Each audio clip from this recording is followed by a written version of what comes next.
Hi, welcome to my YouTube channel TechGene. पिछली video में हम लोगों ने स्ट्रक्चर्स के बारे में पढ़ा था, यूनियन के बारे में पढ़ा था और इनम्स के बारे में पढ़ा था। स्ट्रक्चर क्या होते हैं कि आप डिफरेंट डेटा टाइप्स की कलेक्शन कर सकते हो एक सिंगल वेरिएबल के अंदर। ठीक है, इसका सिंटेक्स क्या था कि आप सबसे पहले स्ट्रक्चर कीवर्ड यूज़ करोगे, स्ट्रक्चर को एक नाम दोगे और अंदर अपने स्ट्रक्चर के मेंबर्स जो है डिक्लेयर करा सकते हो, अपना डेटा डिक्लेयर करा सकते हो। उसके बाद अगर आपने स्ट्रक्चर को डिफाइन करना हो तो आप क्या कर सकते हो, स्ट्रक्चर का नाम लिखोगे, वेरिएबल का नाम दोगे उसको और फिर आपका क्या हो जाएगा, स्ट्रक्चर डिफाइन हो जाएगा। और फिर अगर आपने अपने डेटा को, अपने स्ट्रक्चर मेंबर्स को एक्सेस करना है तो आप वेरिएबल का नाम लिखोगे, डॉट लिखोगे और अपने डेटा का नाम लिखोगे और उसको कोई भी वैल्यू असाइन कर सकते हो या प्रिंट करवा सकते हो। कुछ भी करना चाहो तो आप वेरिएबल के नाम के साथ डॉट लगाकर और किसी भी डेटा को जो है वो एक्सेस कर सकते हो। उसके बाद हमने बात की थी यूनियन की। यूनियन हमारे पास क्या होता है, यूनियन ये कहता है कि अगर आपने एट अ टाइम किसी एक डेटा मेंबर को यूज करना है तो बजाय इसके कि आप स्ट्रक्चर यूज करो, आप मुझे यूज कर लो। मैं क्या करूंगा, मैं आपकी मेमोरी को अच्छे से मेंटेन कर लूंगा, मैं आपकी मेमोरी सेव कर लूंगा। आपको जो चीज यूज करनी होगी मैं सिर्फ उसी की मेमोरी स्पेस लूंगा, इसके अलावा और मैं किसी की मेमोरी स्पेस नहीं लूंगा। ठीक है, और ये एट अ टाइम एक मेंबर के लिए यूज होता है। अगर आप एट अ टाइम 2-3 मेंबर्स के लिए यूज करोगे तो जो आखिरी वाला आपने मेंबर एक्सेस करने की कोशिश की होगी सिर्फ वो सही आपको रिजल्ट देगा, बाकी सारे रिजल्ट सही नहीं देते हैं, क्योंकि ये एट अ टाइम एक को मेमोरी असाइन करता है। ठीक है, तो यूनियन हमारे पास इस वजह से यूज होता है। फिर हमने इनम्स देखा था। इनम्स क्या करता है कि ये अपने डेटा को एक इंटीजर वैल्यू से रिप्रेजेंट कर देता है कि पहले वाली होगी 0, दूसरे वाली वैल्यू होगी 1, तीसरी होगी 2। इस तरीके से जो है वो अपने डेटा को क्या कर देता है, एक इंटीजर वैल्यू जो है वो दे देता है। ठीक है, फिर हमने कुछ प्रोग्राम्स बनाए थे जिसमें हमने स्ट्रक्चर से रिलेटेड प्रोग्राम बनाया था, हमने 2 स्ट्रक्चर से रिलेटेड प्रोग्राम बनाए थे, फिर हमने एक यूनियन से रिलेटेड भी प्रोग्राम बनाया था। यहाँ पर ये रहा हमारा यूनियन से रिलेटेड प्रोग्राम। फिर हमने इनम से रिलेटेड भी प्रोग्राम बनाए थे। ठीक है, तो आप पिछली वीडियो को दोबारा देख सकते हो। अगर कोई चीज़ नहीं समझ आई हो तो आप वीडियो को दोबारा देख सकते हो, नीचे कमेंट सेक्शन में भी पूछ सकते हो। अच्छा, आज का जो हमारा टॉपिक है वो है फाइल हैंडलिंग। मैं इस फाइल को क्या कर देता हूँ, यहाँ से क्लोज कर देता हूँ। और आज का जो हमारा टॉपिक है वो है फाइल हैंडलिंग। अब फाइल हैंडलिंग की ज़रूरत पड़ती क्यों है? देखो, जब भी हम कोई प्रोग्राम बना रहे थे, हम कोई वैल्यू दे रहे थे, वो इस प्रोग्राम तक रह रही थी, लेकिन जैसे ही हम वो प्रोग्राम जो है वो अपना हटा रहे थे तो वो क्या हो रहा था, हमारा डेटा कहीं सेव नहीं हो रहा था। ऐसा ही है, अगर मैं कोई यूज़र रन टाइम पर अगर कोई यूज़र कोई वैल्यू दे रहा था या हम कुछ और काम कर रहे थे तो वो डेटा हमारा सेव नहीं हो रहा था। उन डेटा को सेव कराने के लिए हम क्या यूज़ करते हैं, हम यूज़ करते हैं फाइल का। ठीक है, फाइल में क्या होता है, आपका डेटा परमानेंटली सेव हो जाता है। और उसका जो प्रोसेस होता है ना, कि जिस तरीके से आपने फाइल को ओपन करना है, फाइल के अंदर राइट करना है, फाइल को रीड करना है, वो सारी जो हैंडलिंग होती है वो कहलाती है आपकी फाइल हैंडलिंग। ठीक है, तो फाइल हैंडलिंग क्यों यूज़ करते हैं, आपका डेटा परमानेंटली एक जगह जाकर स्टोर हो जाए, तो इस वजह से हम क्या यूज़ करते हैं, फाइल हैंडलिंग यूज़ करते हैं। अब फाइल हैंडलिंग को पढ़ने से पहले एक चीज़ आती है हमारे पास, स्ट्रीम्स। आपको याद होगा, हम जो भी प्रोग्राम बना रहे हैं हम सबसे पहले लिखते हैं #include IO stream। अगर मैं IO stream नहीं लिखूं और अगर उसकी जगह मैं सिर्फ ये लिखूं #include लिखूं और यहाँ पर मैं लिख लूँ आई स्ट्रीम लिख लूँ, आईओ स्ट्रीम नहीं आई स्ट्रीम लिख लूँ, तो इसका मतलब ये होगा कि आप इनपुट कर सकते हो अपने प्रोग्राम में, आउटपुट कुछ भी नहीं कर सकते। आउटपुट करने लगोगे मतलब अगर आप सी आउट करने लगोगे तो ये एरर देगा। ऐसे ही अगर आप यहाँ पर सिर्फ ओ स्ट्रीम लिख लोगे तो आप अपने प्रोग्राम में कुछ भी इनपुट नहीं कर सकते। आप क्या कर सकते हो, आप सिर्फ जो है ये काम कर सकते हो कि आप आउटपुट कर सकते हो, इनपुट आप कुछ भी नहीं कर सकते। और अगर आप दोनों करना चाहते हो तो आपको क्या यूज़ करना पड़ेगा, आईओ स्ट्रीम यूज़ करने का पड़ेगा। कि मैं क्या करना चाहता हूं, मैं अपने प्रोग्राम में इनपुट और आउटपुट के सारे ऑपरेशंस को परफॉर्म करना चाहता हूं। तो स्ट्रीम बताता है कि आपका जो फ्लो होगा ना, प्रोग्राम का फ्लो होगा, जो आपके जो ऑपरेशंस होंगे वो किस टाइप के ऑपरेशन होंगे। अब इससे पहले लिखा हुआ है आईओ, तो इनपुट आउटपुट ऑपरेशंस होने वाले हैं आपके प्रोग्राम में। तो ये चीज़ आप इस वजह से यहाँ पर डिक्लेयर कराते हो। जब भी आपने जो है वो सी इन सी आउट जो भी कराने होते हैं तो उसके लिए ये चीज़ लिखना ज़रूरी है। अगर आप जो है वो सिर्फ, अगर आपका एक ऐसा प्रोग्राम है, मान लो कि अगर आपका एक ऐसा प्रोग्राम है जिसमें आपने सिर्फ यूजर से इनपुट लेना है और डिस्प्ले कुछ भी नहीं करवाना, तो वहां आप आई स्ट्रीम यूज कर सकते हो। ऐसे ही अगर आपका कोई प्रोग्राम है जहां सिर्फ आपने आउटपुट डिस्प्ले कराने, इनपुट कुछ भी नहीं ले रहा, तो वहां आप क्या कर सकते हो, ओ स्ट्रीम ले सकते हो। तो ये चीज आप कर सकते हो। लेकिन हमने दोनों करना होता है तो हम एक प्रैक्टिस यही रखते हैं कि हम हर प्रोग्राम में क्या यूज करेंगे, आईओ स्ट्रीम यूज करेंगे, कि भाई हम इनपुट भी ले सकें और आउटपुट भी करवा सकें। ऐसे ही यही चीज़ आ जाती है हमारे फाइल हैंडलिंग में। जब फाइल हैंडलिंग हमें यूज़ करनी होती है तो हमें फाइल से रिलेटेड कुछ फंक्शंस वगैरह, कुछ कीवर्ड्स वगैरह यूज़ करने होते हैं। ठीक है, तो अब जब उससे रिलेटेड करने होते हैं तो हम यूज़ करते हैं एफ स्ट्रीम।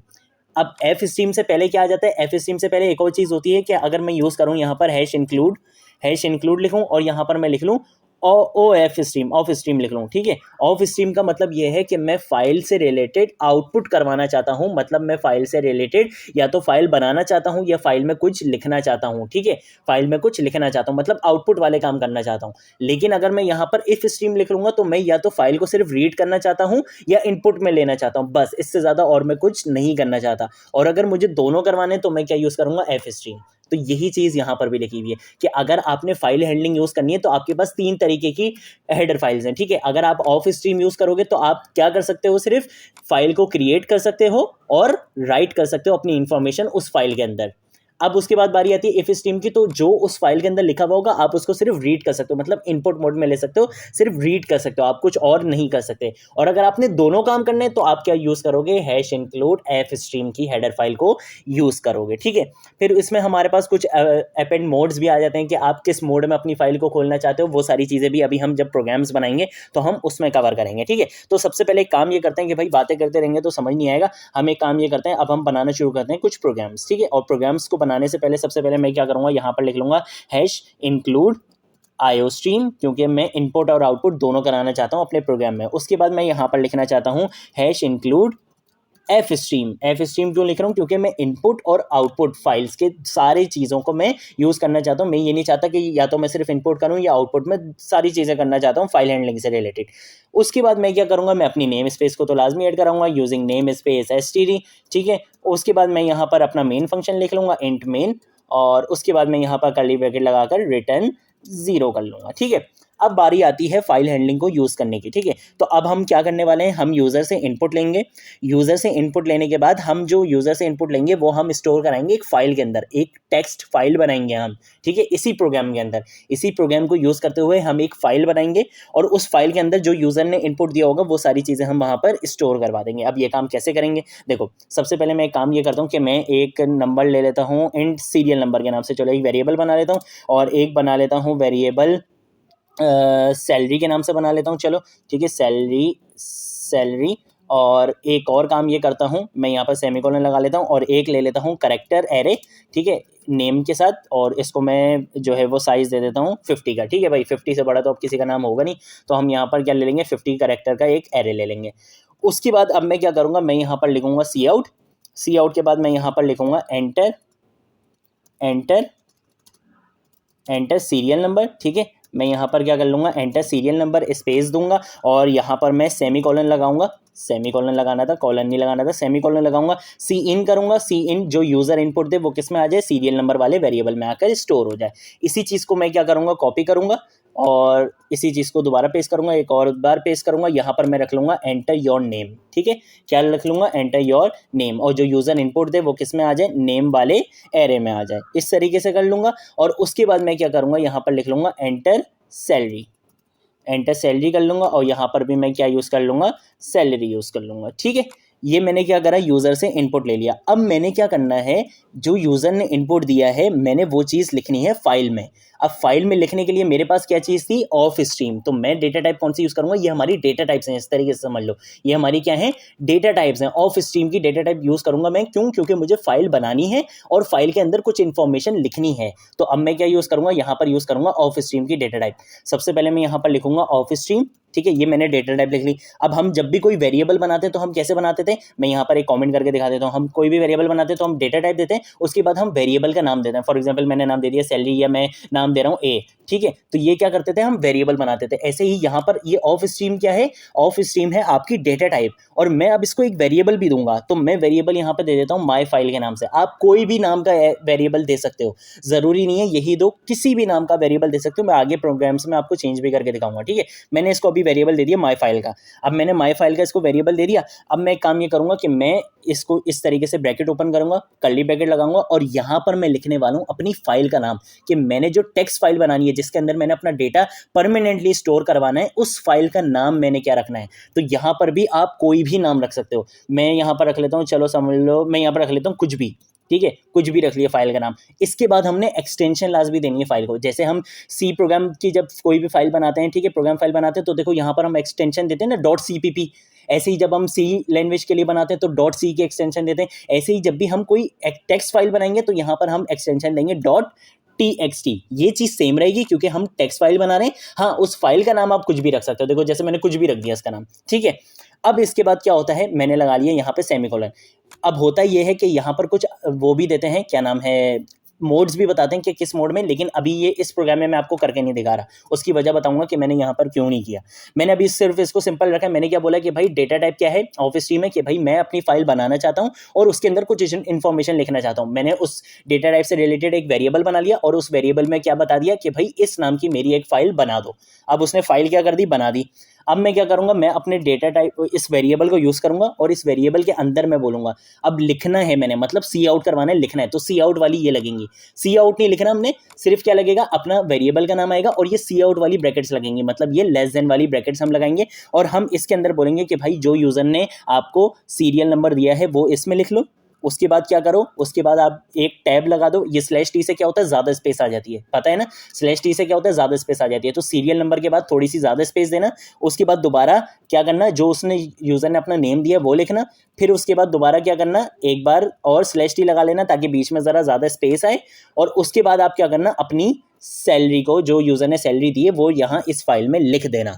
लिखने के लिए जब भी हम राइट करवाना होती है कोई चीज़ तो हम ये सी आउट वाली ब्रैकेट्स यूज़ करते हैं, और अगर हमने रीड करना होगा तो हम ये वाली ब्रैकेट्स यूज़ करेंगे। अभी हमने लिखना है अपनी फाइल में तो हमने ये ब्रैकेट्स जो है वो लगा ली, एंगुलर ब्रैकेट्स ये वाली। उसके बाद अब मैंने क्या बोला, मैंने बोला कि भाई मेरी फाइल को क्या कर दो, क्लोज कर दो। अभी मैंने यहाँ पर फाइल अपनी ओपन करी थी, ठीक है, ये मैंने अपनी फाइल ओपन करी और यहाँ पर मैंने अपनी फाइल में लिखा। अब मैंने अपनी फाइल क्लोज भी करनी है तो मैंने माई फाइल लिखा, डॉट लिखूंगा, डॉट जैसे ही लिखकर मैं यहाँ लिखूंगा क्लोज, तो देखो ये मुझे क्लोज का बता रहा है कि ये क्लोज होता है, एक वॉइड फंक्शन, इसमें आप कोई भी चीज़ पास वगैरह कुछ भी नहीं कर पाओ, ठीक है। ये मैंने क्या कर दिया, क्लोज कर दिया, कंट्रोल एस से सेव कर लिया।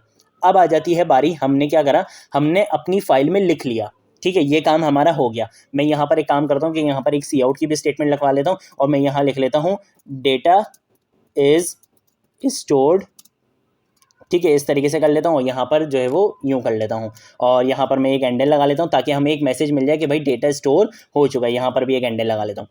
अब मैं क्या करूँगा, डेटा तो मैंने स्टोर करा दिया फाइल में, अब मैं चाहता हूं कि जो डेटा मेरी फाइल में आया है मैं उसको रीड भी करूं। मतलब मैं जैसे ही मैं इस प्रोग्राम को रन करूं तो ये क्या करेगा, पहले मुझसे डेटा लेगा, ये डेटा फाइल में स्टोर करा देगा, उसके बाद ये उस फाइल में से डेटा को रीड करे कि उस फाइल में डेटा आया क्या है, वो रीड करके मुझे यहाँ पर ही दिखाए कि भाई उस फाइल में डेटा क्या है। तो अब वो कैसे पता चलेगा, उसके लिए मैं क्या करूँगा, मैं लगाऊंगा इफ स्ट्रीम। इफ स्ट्रीम क्यों लगाऊंगा, मैंने ऊपर भी बताया था। ऑफ स्ट्रीम हम क्यों यूज़ करते हैं, फाइल को क्रिएट करने के लिए और कुछ राइट करने के लिए, और इफ स्ट्रीम हम क्यों यूज़ करते हैं, फाइल को रीड करने के लिए। तो अब मैं फाइल को रीड करने वाला हूं। अब मैं फाइल को रीड करना है तो ये भी मेरी क्या है, डेटा टाइप। अब मैंने इसका भी कोई वेरिएबल देना है। फॉर एग्जांपल मैं इसका वेरिएबल दे देता हूं mf, ठीक है, मैंने इसका वेरिएबल क्या दे दिया, mf दे दिया। इसका वेरिएबल का क्या नाम दिया, mf दे दिया, ठीक है, बड़ा अजीब सा वेरिएबल है।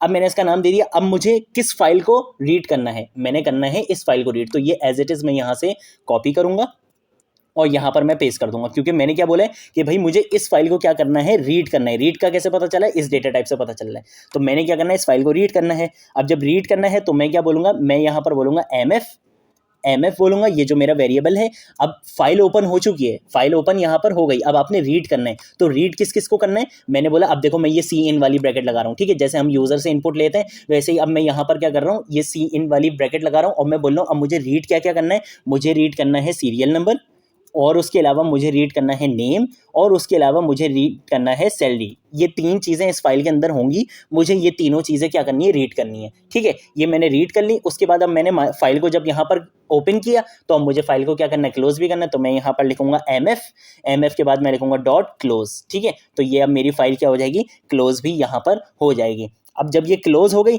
तो अब मैं क्या करूँगा, यहाँ पर मैं प्रिंट करवा के दिखा दूंगा कि मैंने क्या चीज़ रीड की है, ठीक है। ये मैंने यहाँ पर रीड कर लिया था, रीड मैंने कर लिया। अब मैंने वो चीज़ प्रिंट भी करवा के दिखानी है कि मैंने क्या चीज़ जो है वो रीड की है। तो अब मैं यहाँ क्या करूँगा, मैं यहाँ पर दोबारा एक काम ये करता हूँ कि मैं पहले एक एंडल लगा लेता हूँ।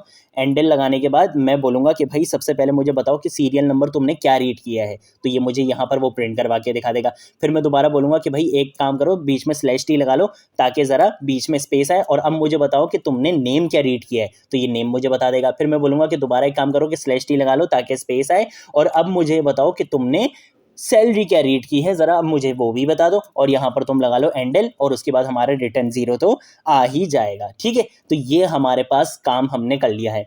कंट्रोल ऐसे सेव करेंगे और ज़रा इस प्रोग्राम को रन करते हैं। और अब मैं आपको दोबारा शुरू से प्रोग्राम अच्छे से समझाता हूँ कि मैंने किया क्या है।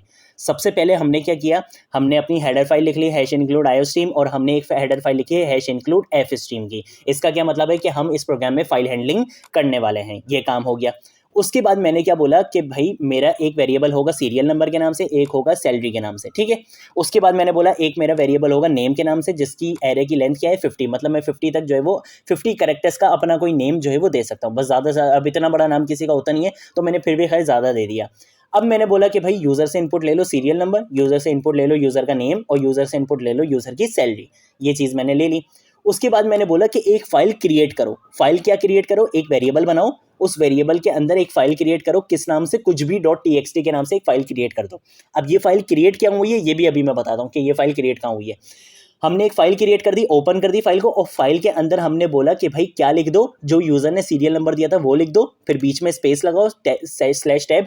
टैब से क्या होता है, देखो इतनी स्पेस आ जाती है। अगर मैं अभी करके दिखाऊं, ये जो टैब स्पेस टैब की होती है हमारी, टैब स्पेस से क्या होता है, ये देखो इतनी सारी स्पेस आ जाती है, ठीक है। तो ये हम /t करके यूज़ कर सकते हैं अपने प्रोग्राम में। तो मैंने बोला कि भाई नेम लो, फिर /t लगा लो, फिर सैलरी लो, जो यूज़र ने दिया है वो सारी चीज़ें इस वाली फाइल में कुछ भी .txt में जो है वो लिख दो। इसने लिखी और इसने फाइल को क्लोज कर दिया। अब ये फाइल हमारी क्लोज हो गई। हमारी फाइल के अंदर ये चीज़ जो है वो सेव हो चुकी है, परमानेंटली सेव हो चुकी है। अब मैंने यहाँ पर एक मैसेज भी प्रिंट करवा दिया कि भाई डेटा आपका जो है वो स्टोर हो चुका है।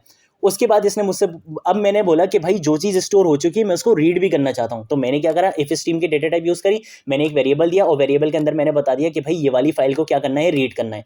अब इसने बोला कि भाई सही है, रीड करना है, क्या क्या चीज़ें रीड करनी है मुझे बता दो। इसने सीरियल नंबर को रीड करा, इसने नेम को रीड करा, और इसने सैलरी को रीड करा। इसने इन तीनों चीज़ों को रीड करा और इसने बोला क्लोज फाइल कर दो। अब इसने रीड कर लिया। अब मैंने बोला कि भाई जो जो चीज़ें रीड करनी है वो मुझे प्रिंट करके भी दिखा दो। तो मैंने यहाँ पर वो चीज़ें प्रिंट करके दिखा दी।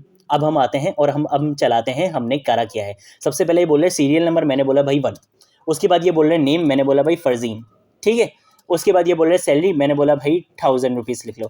अब ये बोल रहे हैं डेटा इज स्टोर्ड, और अब ये मुझे दिखा रहा है कि इसने जो रीड करा है, देखो डेटा इज स्टोर्ड कहाँ था, ये रहा डेटा इज स्टोर्ड। अब इसने रीड करा और रीड में इसने बता दिया कि भाई आपकी फाइल के अंदर ये 3 चीज़ें हैं। मैंने आपको 3 चीज़ें रीड करके बता दी।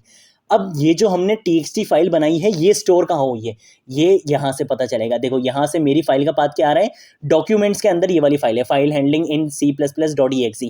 यहीं पर ही आपको क्या मिलेगी, वो txt फाइल भी मिलेगी। कहाँ पर, डॉक्यूमेंट्स के अंदर, ठीक है। डॉक्यूमेंट्स के अंदर जहाँ पर आपकी ये प्रोग्राम की फाइल होती है वहीं पर ये txt की फाइल भी बनेगी। मैं इसको यहाँ से क्लोज करता हूँ, मैं यहाँ जाता हूँ फाइल में और यहाँ जाता हूँ ओपन में, ठीक है। यहाँ से जाने के बाद ये देखो मेरे पास बन चुकी कुछ भी की फाइल, देख रहे हो, ये कुछ भी की फाइल बन गई। और जैसे ही मैं इसको ओपन करूंगा तो देखो इसने वही चीज़ मुझे दिखा दी जो चीज़ मैंने यहाँ पर यूज़र में दे दी, और ये txt की फाइल अब ये वहाँ पर सेव हो चुकी है। अब एक और चीज़ दिखाता हूँ। एक और चीज़ ये इस वजह से दिखा रहा हूँ कि एक नेक्स्ट प्रोग्राम जो मैं बनाने वाला हूँ उसमें मैं इस प्रोग्राम में जो 2-3 चीज़ें कमी है ना, वो उस प्रोग्राम में मैं सॉल्व करने वाला हूँ। अब क्या सॉल्व करने वाला हूँ, मैं एक काम ये करता हूँ, मैं इस प्रोग्राम को करता हूँ दोबारा से यहाँ पर रन, ठीक है। और अब मैं दिखाता हूँ कि मैं अभी क्या करने वाला हूँ। देखो अभी हमने क्या किया, अभी हमने सिंपल जो है वो यूज़र से इनपुट ले लिया, ठीक है, सारी चीज़ें कर ली। अब मसला क्या आएगा, अब जब मैं दोबारा इसको इनपुट दूंगा ना, जब मैं इसको दोबारा इनपुट दूंगा तो होगा ये कि ये जो पहले वाला जो मेरा डेटा था ना ये ओवरराइड हो जाएगा। मतलब अब ये वाला डेटा मिट जाएगा और जो अब मैं दूसरा डेटा दूंगा ना वो लिखा हुआ आ जाएगा। एक ये चीज़ होगी इस प्रोग्राम में, क्योंकि इसमें हमने मोड नहीं दिया, हमने इसमें मोड नहीं दिया। अब बाय डिफ़ॉल्ट क्या होता है, यहाँ पर हमें मोड देना पड़ता है। ऑफ स्ट्रीम का बाय डिफ़ॉल्ट मोड होता है कि आप जो है वो फाइल बना दो और जो भी यूज़र डेटा दे रहा है वो डाल दो।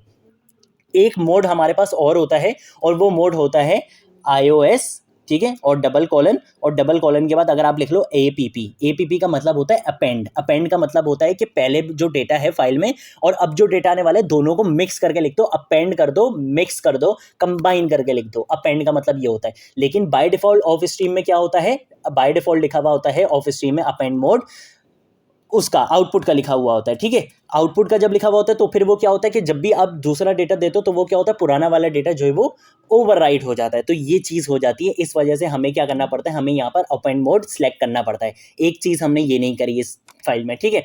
दूसरी चीज़ हमने ये नहीं करी कि हमने यहाँ पर करेक्टर तो ले लिया, ठीक है, हम चाहते तो स्ट्रिंग भी ले सकते थे, लेकिन मैंने क्या लिया, करेक्टर लिया, क्योंकि मैं एक चीज़ दिखाना चाहता हूँ।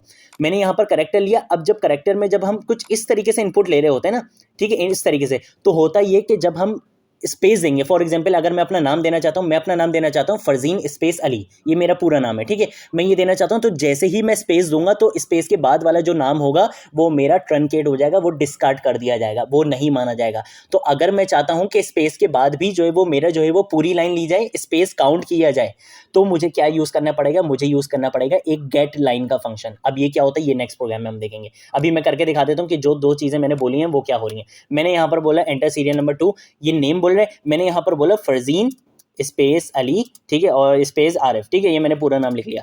अब ये बोल रहा है डेटा इज स्टोर्ड। अब देखो इसने मुझे रीड क्या करके दिखाया, यहाँ पर इसने मुझे बोला 2 फरजीन और 0, क्यों, क्योंकि इसने मुझसे सैलरी ली ही नहीं, इसने सैलरी ली ही नहीं, क्योंकि इसने क्या कर लिया, डायरेक्टली ये चीज़ ले ली, इतनी बड़ी लाइन ले ली, तो इसने मुझसे सैलरी ली नहीं, इसने क्या कर दिया 2 फरजीन और 0, और देखो उसने पुराना वाला डेटा क्या कर दिया, ओवरराइट कर दिया, पुराना वाला डेटा मेरा चला गया है, ठीक है। तो मैं इसको एक सेकंड में इसको यहाँ से नो कर देता हूँ और वापस आते हैं हम। अभी हमें ये वाइप मिल गया, ठीक है, क्योंकि मैंने नो कर दिया था, मैंने उसकी चेंजेस जो है वो हटा दी नहीं, वरना यहाँ पर क्या होता, यहाँ पर वो डिस्कार्ड हो गया था, ठीक है।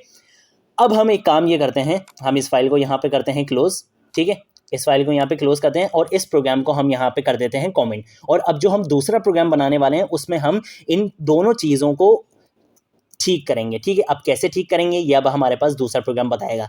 सबसे पहले मैं आ जाऊँगा और यहाँ पर आकर मैं एक पहले कमेंट लिख लेता हूँ कि ये है सेकंड प्रोग्राम, ताकि जब मैं आपको सोर्स कोड दूँ तो आप लोगों के लिए ईजी रहे। अब मैं यहाँ पर लिख लेता हूँ हैश इंक्लूड के बाद यहाँ लिख लेता हूँ आईओ स्ट्रीम के बाद मैं लिखूँगा हैश इंक्लूड के बाद मैं यहाँ लिख लूँगा एफ स्ट्रीम, क्योंकि मैंने फाइल हैंडलिंग यूज़ करनी है। उसके बाद मैं यहाँ पर लिखूँगा यूजिंग नेम स्पेस std, ठीक है। उसके बाद मैं यहाँ लिख लूँगा इंट मेन, ये मेरा मेन का फंक्शन है, और इस तरीके से मेन की ब्रैकेट्स लगाने के बाद कर्ली ब्रैकेट्स लगाऊंगा, रिटर्न 0 लिख लूँगा, ठीक है।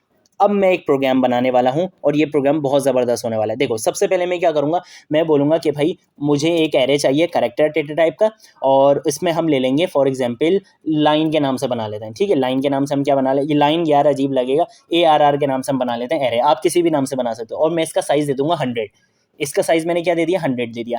अब मैं ये बोल रहा हूँ कि सी आउट करो, क्या लिखो, enter your name and age. एक ही लाइन में मैं पूरी लाइन लेना चाहता हूँ, भले वो जितने भी स्पेसेस के साथ दे, मुझे क्या लेने हैं, पूरी लाइन लेनी है, ठीक है। मैं क्या करूँगा यहाँ पर लिख लूँगा एंडल, और यूज़र से मैंने पूरी लाइन लेनी है, और अब मुझे स्पेसेस के साथ चाहिए। अभी क्या हो रहा था, सी इन, अगर मैं डायरेक्ट ARR करूँगा, अगर मैं ये सी इन करूँगा और यहाँ पर ARR करूँगा तो मेरे पास वही मसला आएगा कि क्या होगा, वो स्पेसेस के बाद डिस्कार्ड कर देगा चीज़ें। लेकिन मैं चाहता हूँ ऐसा ना हो, तो मैं यहाँ पर यूज़ करूँगा सी इन डॉट गेट लाइन का फंक्शन यूज़ करूँगा। और इसके अंदर आपने क्या बताना होता है, आप बताओगे अपने एरे का नाम, एरे के नाम के बाद आप बता दो कि उसका साइज़ कितना है, बस ये 2 चीज़ें आपने बतानी है। अब जितनी भी आप स्पेस दोगे वो सारी चीज़ों को लेगा, और ये 100 कैरेक्टर्स तक की एक लाइन को ये आपसे इनपुट लेगा, ठीक है। तो ये हमारे पास हमने एक चीज़ को तो सॉल्व कर लिया।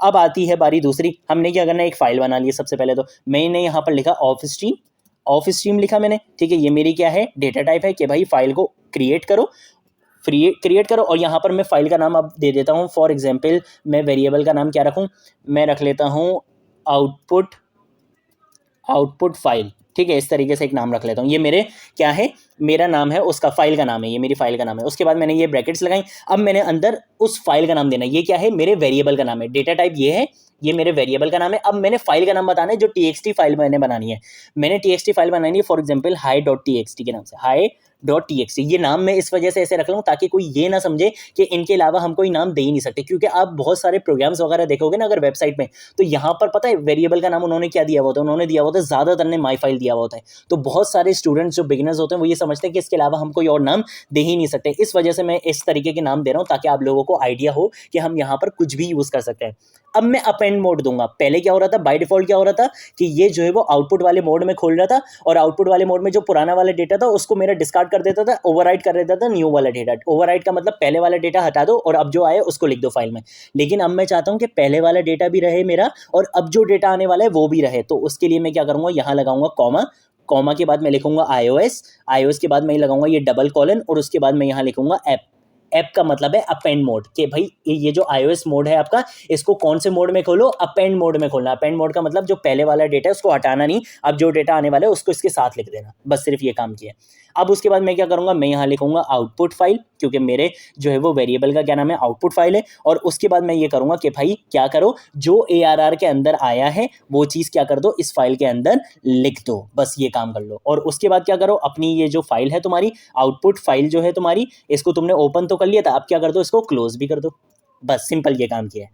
अब उसके बाद आते हैं हम आगे और यहाँ पर लगाएंगे सी आउट की स्टेटमेंट। सी आउट की स्टेटमेंट के बाद मैं यहाँ पर लिख लूँगा फाइल राइट ऑपरेशन, कि भाई फाइल में जो राइट ऑपरेशन करना था हमने वो हो चुका है, ठीक है। तो मैं यहाँ लिख लेता हूँ परफॉर्म्ड, ठीक है। और इसके बाद मैं कुछ एक्सक्लेमेशन मार्क लगा लेता हूँ, यहाँ पर मैं क्या करूँगा, एंडल लगा लूँगा। ये मैंने क्या बता दिया कि भाई, ये मैंने एक मैसेज दिखा दिया कि भाई जो फाइल में हमने राइट करना था वो वाला ऑपरेशन परफॉर्म हो चुका है। अब मैं एक और इसी को मैं प्रिंट करता हूँ, ज़रा यहाँ पर कॉपी करता हूँ और यहाँ पर लाकर मैं इसको पेस्ट करता हूँ और यहाँ पर मैं लिखता हूँ रीडिंग फ्रॉम द फाइल, कि अब ये क्या कर रहा है, रीडिंग कर रहा है फाइल से, जो आपने फाइल में लिखा है रीडिंग फ्रॉम द फाइल। और मैं यहाँ कर देता हूँ इसको फ्रॉम द फाइल, और इस तरीके से इसको यहाँ से कर देते हैं, हटा देते हैं और यहाँ पर हम कॉलन लगा लेते हैं ताकि हमें आउटपुट ज़रा अच्छा से दिखे। अब ये बता दिया कि भाई फाइल में लिखा जा चुका है, अब क्या करना है, फाइल से रीड करना है। तो अब फाइल से रीड करना है तो सबसे पहले क्या करेंगे, हम एक एरे बनाएंगे, ठीक है, क्योंकि अब हमने रीड करना है तो उसके लिए भी हमें एक एरे चाहिए। तो इसके लिए मैं एक एरे बना देता हूँ myARR के नाम से, ठीक है। मैंने myARR के नाम से एरे बनाया और इसको भी मैंने साइज़ क्या दे दिया, 100 साइज़ दे दिया मैंने इसको, ठीक है। उसके बाद मैंने क्या किया, मैंने ये काम किया कि मैं यहाँ पर यूज़ करूँगा इफ़ स्ट्रीम। इफ़ स्ट्रीम क्यों यूज़ करूँ, क्योंकि मैंने अब रीड करना है।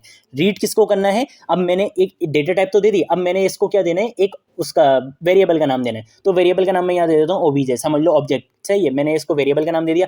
अब वेरिएबल का नाम दे दिया मैंने, क्या करना है, रीड करना है। किस वेरिएबल के थ्रू, इस वेरिएबल के थ्रू रीड करना है। किस फाइल को करना है, इस वाली फाइल को करना है। तो इस वाली फाइल का क्या आ जाएगा, यहाँ से कॉपी करूंगा और यहाँ पे इसका नाम जो है वो मैं प्रिंट करवा दूंगा। और इसमें आपको जो है वो अपेंड मोड लिखने की ज़रूरत नहीं है, क्योंकि बाय डिफ़ॉल्ट आपने यहाँ पर जो डेटा टाइप यूज़ करी है वहाँ पर बाय डिफ़ॉल्ट इसका इनपुट मोड क्या होता है, इसका मोड जो होता है वो होता है इनपुट में ही। तो यहाँ पर आपको iOS आई लिखने की ज़रूरत नहीं है, यहाँ पर इनपुट मोड में ही खुलेगा। तो इसलिए यहाँ पर आपको मोड बताने की ज़रूरत नहीं है। यहाँ हम इस वजह से बता रहे थे कि यहाँ पर भी बाय डिफॉल्ट यही हो रहा था कि वो आउटपुट मोड में खुल रहा था, लेकिन हम चाह रहे थे कि अगर हम दोबारा इस प्रोग्राम को रन करें तो हमारा पहला वाला डेटा जो है वो रिमूव ना हो, दूसरा वाला जो डेटा आ रहा है वो उसको ओवरराइड ना करे, बल्कि वो उसके साथ अपेंड होकर मिक्स करके लिख दिया जाए, कंबाइन करके लिख दिया जाए। इस वजह से यहाँ पर हमने बाय डिफॉल्ट जो है वो जो वैल्यू होती है उसको मोड हटाकर मैंने इसको अपेंड मोड कर दिया, ताकि पिछला वाला जो डेटा हो वो रिमूव ना हो। अब मैंने ये कर लिया, मैंने अपनी फाइल को क्या कर लिया, ओपन कर लिया। ओपन करने के बाद अब मैंने क्या करना है, मैंने जो भी उस फाइल के अंदर जो लाइन है, जो गेट लाइन से जो हमने लाइन ली थी, उस फाइल को मैंने रीड करना है। तो मैं अपना वेरिएबल का नाम लिखूंगा, उसके बाद मैं लिखूंगा गेट लाइन, ठीक है। गेट लाइन का फंक्शन लगाऊंगा। इसके अंदर अब मैंने बताना है कि मेरा एरे किस नाम से है, मेरा एरे है myARR के नाम से और इसका साइज क्या है 100। इस एरे के अंदर क्या कर लो, इस एरे के अंदर वो सारी चीज़ें रीड कर लो जो तुम्हें उस फाइल के अंदर दिख रही हैं। उसने ये रीड कर ली।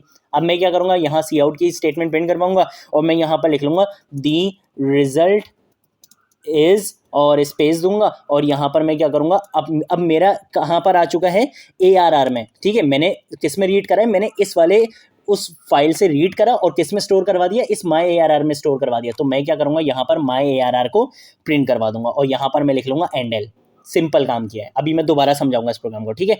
उसके बाद मैं क्या करूँगा, मैं यहाँ पर सी आउट करूँगा और यहाँ पर मैं लिख लूँगा file read operation is performed. अब फाइल का जो रीड ऑपरेशन था वो भी परफॉर्म हो चुका है। उसके बाद अब मैंने क्या करना है, मैं यहाँ पर आकर एंडल लगा लेता हूँ और यहाँ पर अब मैंने फाइल जब ओपन करी थी तो मुझे फाइल को क्लोज भी करना है, तो मैं obj.close लिखूंगा और ये मैंने अपनी फाइल को क्लोज भी कर दिया। रिटर्न 0 मैंने लगाया हुआ है। अब मैं करूँगा कंट्रोल ऐसे सेव, इस प्रोग्राम को करूँगा रन। अब ये हो जाएगा यहाँ पे रन। अब देख लेते हैं कोई एरर तो नहीं आ रहा। और जब तक अब मैं आपको समझाता हूँ इस प्रोग्राम में मैंने क्या किया है। सबसे पहले मैंने हेडर फाइल्स लगा ली दोनों, ठीक है, दोनों हेडर फाइल्स ज़रूरी थी हमारी। उसके बाद मैंने बोला कि भाई एक कैरेक्टर ले लो एरे और उसका साइज दे दो 100, हो गया। उसके बाद मैंने बोला कि एक स्टेटमेंट दे दो, enter your name and age. और अब मैं यूजर से एक ही लाइन में लेने वाला हूँ कि भाई अपना नाम और एज एक ही लाइन में बता दो। अब वो जितने भी एक्स्ट्रा स्पेसेस दे मुझे उसको भी काउंट करना है। तो मैंने यहाँ पर यूज करा cin.getLine का फंक्शन कि आपने यूजर से इनपुट लेने, गेट लाइन का मतलब जितने भी स्पेसेस भी आ रहे हैं अगर उनको भी आपने लाइन में काउंट करना है। अब किस में स्टोर करवाना है, ये जो आपका एरे बना हुआ है इसमें स्टोर करवाना है और इसका साइज कितना है 100 है। ये काम हो गया, हमने यूजर से इनपुट ले लिया। अब यूजर से इनपुट ले लिया, मैं चाहता हूं कि मैंने जो यूजर से इनपुट लिया वो मैं एक फाइल में स्टोर करवा दबा दूँ। तो मैंने बोला ऑफ स्ट्रीम आउटपुट फाइल, ये मेरे वेरिएबल का नाम है, मैंने एक फाइल बना दी, पहले सबसे पहले फाइल क्रिएट होगी, उसके बाद क्या होगा, ये वाली फाइल के अंदर ये चीज़ जो है वो जो ARR के अंदर आएगी, यहाँ पर जो आई है इनपुट, वो चीज़ किस में लिख दो, आउटपुट फाइल के अंदर लिख दो, और उसके बाद आउटपुट फाइल को क्या कर दो, क्लोज कर दो। यहाँ पर हमारा राइट का ऑपरेशन परफॉर्म हो चुका है। उसके बाद हमने बोला कि अब जो लिखा गया है उसमें वो हमने रीड भी करना है। तो रीड करने के लिए दोबारा वही काम कि हमने पहले एक एरे बनाया कैरेक्टर टाइप का, उसको हमने वही साइज दे दिया, फिर मैंने data type the if stream की, क्योंकि अब मैंने रीड करना है। मैंने एक वेरिएबल का नाम दिया ऑब्जेक्ट, और मैंने फाइल का नाम वही दिया जिस फाइल को मैंने रीड करना है, जो फाइल मैंने यहाँ पर बनाई थी उसी फाइल को मैंने रीड भी करना है। फिर मैंने बोला ऑब्जेक्ट डॉट गेटलाइन। गेटलाइन यहाँ पर भी क्यों यूज कर रहा हूँ, क्योंकि जो एक्स्ट्रा स्पेसेस हैं मुझे उनके साथ जो है वो रीड करके बताओ, भले जितनी भी एक्स्ट्रा स्पेसेस हैं मुझे उनके साथ रीड करके बताओ। तो मैंने गेटलाइन यूज करा, और यहाँ पर मैंने अपने इस एरे का नाम दे दिया, और यहाँ पर मैंने उसी का साइज भी दे दिया। उसके बाद मैंने बोला सी आउट द रिजल्ट है, हमारा जो रिजल्ट है वो ये है कि जो इस एरे में आया है, जो तुमने रीड किया है, वो जो है वो मुझे बता दो। इसने जो है वो यहाँ प्रिंट कर दिया। उसके बाद इसने बोला फाइल ऑपरेशन जो है वो परफॉर्म हो चुका है, और अब अपनी फाइल को क्या कर दो, क्लोज कर दो। सिंपल काम ये हुआ है। अब दोबारा हम इसको यहाँ पे हम चला रहे हैं। अब मैंने बोला कि भाई मेरा नाम है फरजीन, ठीक है, मेरा नाम है फरजीन स्पेस अली। अब देखना ये स्पेस आएंगी, और उसके बाद मैंने एज दे दी 22। ये मेरे पास आ चुका है। File write operation perform, reading from the file, the result is Farzeen space Ali space 22। File read operation is perform. ये दोनों आपके परफॉर्म हो चुके हैं। अब मैं क्या करूँगा, मैं इसको दोबारा रन करूँगा, और जब तक मैं दिखाता हूँ कि ये कहाँ पर स्टोर हुई है, ये भी आपकी वहीं पर स्टोर हुई है। अगर मैं यहाँ पर जाऊँ फाइल में, ओपन में जाऊँ, तो यहाँ पर मैंने किस नाम से, खाए के नाम से फाइल बनाई थी, और ये देखो ये मेरे पास वो फाइल यहाँ पर आ चुकी है, फरजीन अली 22। ठीक है, तो ये मैंने क्या करा, मैंने जो चीज़ यहाँ पर दी थी वही चीज़ मेरे कहाँ पर प्रिंट हो गई, यहाँ पर प्रिंट हो गई। अब जब ये यहाँ पर हमने लिख लिया तो हमें यहाँ से रीड भी करना था, तो जब रीड करना था तो मैंने यहाँ से उसको रीड कर लिया। अगर ये काम मैं नहीं करता तो मुझे वहाँ पर आउटपुट में ये चीज़ नहीं मिलती। ठीक है, ये फरजीन अली 22 लिखा हुआ नहीं नजर आता, वो सिर्फ क्या करता, फाइल में ले जाकर लिख देता। अगर आपको कोई ऐसा टास्क मिलता है कि आपने क्या करना है, यूजर से इनपुट लेना है, और यूजर से इनपुट लेने के बाद जो यूजर इनपुट दे उसको टेक्स्ट फाइल में लिख देना है, बस। अगर इतना आउटपुट आपको काम मिलता है तो आपने कहाँ तक काम करना होगा, सिर्फ आपने यहाँ तक काम करना होगा। लेकिन अगर आपको टास्क में ये कहा जाता है कि भाई आप जो है वो फाइल में लिखो, और जो फाइल में लिखा है उसको प्रिंट भी करवा के दिखाओ कि आपने फाइल में लिखा क्या है, तो उसके लिए फिर आपको ये रीड वाला काम भी करना पड़ेगा, क्योंकि आपने फाइल को रीड भी करना है। ठीक है, तो ये हमारे पास कॉन्सेप्ट होता है किसका, फाइल हैंडलिंग का। अब देखो वो जो अपेंड मोड कैसे काम कर रहा है, देखो कैरेक्टर वाला तो मैंने बता दिया, गेट लाइन का फंक्शन कैसे काम कर रहा है वो तो बता दिया। ठीक है, हमने देख लिया भाई स्पेसेस सब वो ले रहा है, लेकिन ये अपेंड का फंक्शन कैसे काम कर रहा है, पहले क्या हो रहा था, जो मैं दूसरा डेटा दे रहा था वो ओवरराइड हो रहा था। अब अगर मैं दूसरा डेटा दूंगा तो ये मुझे पहला वाला भी यहाँ पर प्रिंट करके दिखाएगा, और दूसरा वाला भी डेटा प्रिंट करके दिखाएगा जो भी दूंगा। मैंने इसको यहाँ पर दे दिया, फॉर एग्जाम्पल मैं यहाँ पर दे देता हूँ, मैं यहाँ पर कोई भी नाम दे देता हूँ, कोई नाम नाम नाम नाम नाम नाम क्या दूँ, चलो मैं यहाँ दे देता हूँ खिज़र। ठीक है, ये मैंने नाम दिया खिज़र, के बाद स्पेस दे दिया मैंने, और यहाँ पर मैं दे देता हूँ खिज़र, और मैं यहाँ पर उसकी एज दे देता हूँ, फॉर एग्जांपल मैंने एज दे दी 18। ठीक है, अब देखो क्या हुआ, देखो ये यहाँ पर क्या आया, फरजीन अली 22, ये मेरा पहला वाला और इसी के साथ इसने अपेंड कर दिया अभी वाला डेटा खिज़र 18। देख रहे हो, तो इस तरीके से ये काम कर रहा है। और यहाँ पर ये मुझसे क्या पूछ रहा है कि भाई आपने जो ये टेक्स्ट फाइल में चेंजेस की ये आपने करनी है, मैं बोलूँगा यस मैंने करनी है। अब मैं जाऊँगा यहाँ पर हाई TXT, तो देखो यहाँ पर भी मुझे लिखा हुआ मिल गया है। तो इस तरीके से हम क्या कर सकते हैं, हम अपने डेटा को रिमूव होने से, डिस्कार्ड करने से बचा सकते हैं, किसके थ्रू, सिर्फ एक ये अपेंड मोड बताने से। तो ये हमारे पास कॉन्सेप्ट होता है किसका, फाइल हैंडलिंग का। अब ज़रूरी नहीं है कि फाइल हैंडलिंग में सिर्फ इतनी ही चीज़ें हों, ये सिर्फ एक बेसिक कॉन्सेप्ट था आप लोगों के लिए जो मैंने आप लोग को दे दिया। आप लोग को सिंटेक्स समझ आ गया, आप लोग को फाइल में इनपुट कैसे ले लेना है, फाइल को रीड कैसे करना है, फाइल को बनाना कैसे है, फाइल में रिटर्न कैसे करनी है चीज़ें, वो सारी चीज़ें मैंने आपको इस वीडियो में कवर करा दी हैं। यहाँ पर हमारा प्रोग्रामिंग फंडामेंटल इन C++ का ट्यूटोरियल ख़त्म होता है। एक चीज़ याद रखना, ये C++ का ट्यूटोरियल नहीं था, ये था प्रोग्रामिंग फंडामेंटल का ट्यूटोरियल। दोनों में फ़र्क होता है, ये बहुत सारे स्टूडेंट्स को ये चीज़ समझ नहीं आती। अगर मैं C++ पे ट्यूटोरियल बनाता तो इसमें कम से कम इस ट्यूटोरियल में 50 to 60 वीडियोस आनी थी, क्योंकि वो मैं एक लैंग्वेज को पढ़ा था। यहाँ मैं लैंग्वेज को नहीं पढ़ा रहा था, यहाँ मेरा मकसद था प्रोग्रामिंग के फंडामेंटल कॉन्सेप्ट, मतलब बेसिक कॉन्सेप्ट को पढ़ाना, जो आगे आप ऑलमोस्ट हर प्रोग्रामिंग लैंग्वेज में यूज़ करने वाला हो। आप लूप्स भी हर प्रोग्रामिंग लैंग्वेज में यूज़ करोगे, आप जो है वो कंडीशनल स्टेटमेंट भी यूज़ करोगे, आप ऑपरेटर्स भी यूज़ करोगे, ये सारी चीज़ें आप हर प्रोग्रामिंग में यूज़ करोगे। तो इस कोर्स को पढ़ाने के लिए मुझे किसी न किसी प्रोग्रामिंग लैंग्वेज की हेल्प लेनी थी तो मैंने सी प्लस प्लस की ले ली। तो यहाँ मैंने सी प्लस प्लस का नहीं पढ़ा है। सी प्लस प्लस एक ऑब्जेक्ट ओरिएंटेड प्रोग्रामिंग लैंग्वेज है। इसमें आपके पास ऑब्जेक्ट्स का काम भी आ जाता है, इसके आपके पास क्लासेस का काम भी आ जाता है। जो यूनिवर्सिटी के स्टूडेंट्स हैं उनको सबसे पहले जो कोर्स पढ़ाया जाता है वो होता है प्रोग्रामिंग फंडामेंटल का। उसके बाद सेकंड सेमेस्टर में उनको एक कोर्स पढ़ाया जाता है ऑब्जेक्ट ओरिएंटेड प्रोग्रामिंग का, तो वो अलग कोर्स होता है। ठीक है, तो वो कुछ अब जैसे सी लैंग्वेज है तो सी लैंग्वेज हमारे पास ऑब्जेक्ट ओरिएंटेड प्रोग्रामिंग लैंग्वेज नहीं है, वो है प्रोसीजरल प्रोग्रामिंग लैंग्वेज। उसमें क्लासेस ऑब्जेक्ट्स का कोई कॉन्सेप्ट नहीं है। लेकिन सी प्लस प्लस में आप क्लासेस बनाकर काम कर सकते हो। अब ये क्लासेस वगैरह का मैं कंफ्यूज नहीं करना चाहता, लेकिन मैं सिर्फ ये बताना चाहता हूँ कि ये सी प्लस प्लस का ट्यूटोरियल नहीं था, ये था प्रोग्रामिंग फंडामेंटल का ट्यूटोरियल। और मैंने प्रोग्रामिंग से रिलेटेड बेसिक सारे कॉन्सेप्ट आपको अच्छे से कवर करा दिए हैं। मैंने बेसिक एग्जाम्पल्स आपको अच्छे से कवर करवा दिए हैं। अब आने वाले टाइम में मैं इसमें कुछ प्रोजेक्ट्स वगैरह ऐड कर दूंगा। और इसके अलावा मैं कुछ टाइम बाद ये भी मैं एक अच्छी चीज़ करने वाला हूँ, मैं कुछ टाइम बाद, अभी नहीं, कुछ टाइम बाद मैं ये करूंगा कि मैं 1 वीडियोस बना दूंगा कुछ टॉपिक्स पर। जैसे प्रोग्रामिंग फंडामेंटल में होता है कि आप लोग को जब यूनिवर्सिटीज़ वगैरह में आप पढ़ रहे होते हो तो आपको लैब मैनुअल दिया जाता है, उसमें काफ़ी सारे क्वेश्चंस वगैरह होते हैं और बहुत सारे बिगनर्स को वो क्वेश्चन सॉल्व करने में मुश्किल होती है। तो मैं क्या करूँगा, कुछ अच्छे क्वेश्चंस निकाल लूँगा, जैसे वेरिएबल्स एंड डेटा टाइप से रिलेटेड। पॉइंटर्स में बहुत लोगों को मसला होता है, पॉइंटर निकाल लिया, फंक्शंस का टॉपिक ले लिया, एरेज का ले लिया, 2D एरेज ले लिया। ठीक है, इस तरीके के फाइल हैंडलिंग हो गया, स्ट्रक्चर्स हो गया। तो इन तरीके के टॉपिक्स पर मैं 1 वीडियो बना लूँगा, हर टॉपिक पर एक वीडियो। वो 40 to 45 मिनट्स की वीडियो होगी और उसमें मैं सिर्फ जो है वो प्रैक्टिस क्वेश्चंस करवा दूंगा। ठीक है, 6-7 प्रैक्टिस क्वेश्चन अच्छे से करवा दूंगा, तो आपके कॉन्सेप्ट और ज़्यादा क्लियर हो जाएंगे। वैसे तो खैर मैंने सारी चीज़ें अच्छे से करवा दी है, मैंने प्रैक्टिस एग्जाम्पल्स भी करवा दिए, लेकिन मैं बाद में ये काम भी जो है कर दूंगा। इसके अलावा अगर आप लोगों ने ये वाली प्लेलिस्ट अभी तक एक्सेस नहीं करी है तो आप लोग ये वाली प्लेलिस्ट एक्सेस कर लो, C plus plus programming fundamental concepts की। इसमें ही मैं आने वाले टाइम में जो भी वीडियो ऐड करूंगा वो मैं इसी प्लेलिस्ट में ऐड करूंगा, तो इसको एक्सेस ज़रूर कर लो। कोई फ्रेंड वगैरह अगर आपका बिगनर है तो उसको ये प्लेलिस्ट ज़रूर रिकमेंड करना। ठीक है, और उसके अलावा जितना भी सोर्स कोड है वो सारा मैंने यहाँ पर आपको दे दिया है। ठीक है, नीचे कमेंट सेक्शन में आपको सोर्स कोड का गिटहब का लिंक मिल जाएगा। आप लोग सिर्फ उस लिंक पर क्लिक करोगे, आप लोग के पास डायरेक्ट ये पेज आ जाएगा। अगर आपने साइन इन किया हुआ होगा, लॉग इन किया होगा गिटहब में, आपके पास डायरेक्ट ये पेज आ जाएगा। आपने क्या करना है, इस कोड पर क्लिक करोगे, यहाँ डाउनलोड जिप पर क्लिक करोगे, आपके पास ये सारी फाइल्स डाउनलोड हो जाएंगी। ठीक है, आने वाले टाइम में जो मैं प्रोजेक्ट्स वगैरह बनाऊंगा वो भी मैं यहीं अपलोड करूंगा, जो मैं 1 वीडियो बनाऊंगा वो भी मैं यहीं पर ही अपलोड करूंगा। ठीक है, तो यहाँ हमारा C plus plus programming fundamentals का ट्यूटोरियल खत्म होता है। एक चीज़ और जो मैं रेकमेंड करूंगा, अगर किसी ने प्रैक्टिस करनी है तो देखो प्रैक्टिस कर, अब देखो बहुत सारे लोगों को ये बात पता होती है, लेकिन जो बिगनर्स होते हैं उनको ये चीज़ नहीं पता होती। तो उनको बताने के लिए, फॉर एग्जाम्पल आपने क्या करा, आपने एक टॉपिक पढ़ा, आपने मेरी वीडियो देखी। ठीक है, फॉर एग्जाम्पल आपने पॉइंटर से रिलेटेड मेरी वीडियो देख ली, मैंने 3 वीडियोज़ बनाई हैं।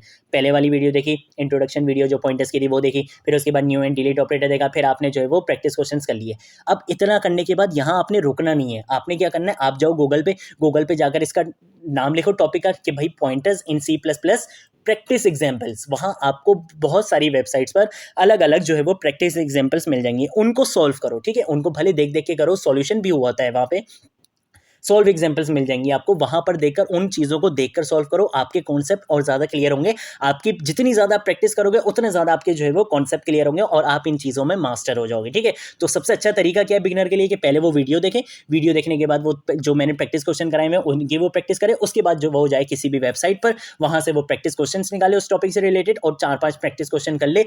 बिलीव मी, आप लोगों की बहुत ज़बरदस्त प्रैक्टिस हो जाएगी, आप लोग की स्किल्स बहुत अच्छी हो जाएंगी और आने वाले जो आप कोर्सेज पढ़ोगे, चाहे वो ऑब्जेक्ट ओरिएंटेड प्रोग्रामिंग हो या ये डेटा स्ट्रक्चर का हो, तो उसमें आपको ज़्यादा इशू नहीं होगा। इवन आपको कोई और प्रोग्रामिंग लैंग्वेज सीखने में भी ज़्यादा इशू नहीं होगा, क्योंकि आपके कॉन्सेप्ट क्लियर होंगे। हर प्रोग्रामिंग लैंग्वेज में आपने लूप्स भी पढ़ने हैं, आपने कंडीशनल स्टेटमेंट भी पढ़नी है, आपने ऑपरेटर्स भी पढ़ने हैं, आपने फाइल हैंडलिंग भी पढ़नी है, आपने स्ट्रक्चर्स वगैरह भी पढ़ने हैं। तो ये सारी चीज़ें आपने पढ़नी है। तो जब आप एक लैंग्वेज में भी अगर एक चीज़ में इसमें मास्टर हो जाओगे, तो आगे जाकर जो दूसरी लैंग्वेजेस हैं उनमें सिर्फ सिंटेक्स का फर्क होता है बस, बाकी कॉन्सेप्ट यही रहते हैं, लूप्स यही लगते हैं, लूप्स यही होते हैं, कंडीशनल स्टेटमेंट यही होती हैं, इफ एल्स यही होता है, एल्स इफ यही होता है।